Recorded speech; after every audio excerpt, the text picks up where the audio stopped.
Sa pamamagitan naman ng Retold Community Support Program o RCSP ng pamahalaan, isang serbisyo karavan ang nakapaghatid ng iba't ibang serbisyo sa mga mamamayan ng San Felipe, Zambales. Ang kwento ng bayanihan ng iba't ibang ahensya ng gobyerno at pribadong sektor.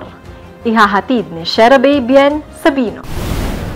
Sama-samang naghatid ng tulong ang iba't ibang ahensya ng pamahalaan sa pamamagitan ng Retold Community Support Program o RCSP Serbisyo Karaban sa Barangay Apostol. Mahigit 300 residente ang nakinabang sa mga serbisyong dala ng Bureau of Fire Protection, Philippine National Police, Pamahalaang Lokal ng Botolan, Barangay Santiago Rural Health Unit, MDRRMO, MSWDO, Philippine Statistic Authority at Department of Interior and Local Government.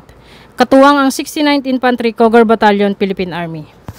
Naghandog din ng libreng gupit, medical service, ayuda at iba pang community support ang mga katuwang na ahensya. Nagsagawa rin ng information awareness drive laban sa terorismong komunista na sinamahan ng testimonya mula sa isang dating rebelde. Ang serbisyo karaban ay patunay na ang kapayapaan at kaunlaran ay mas mabilis na natatamo kapag nagtutulungan.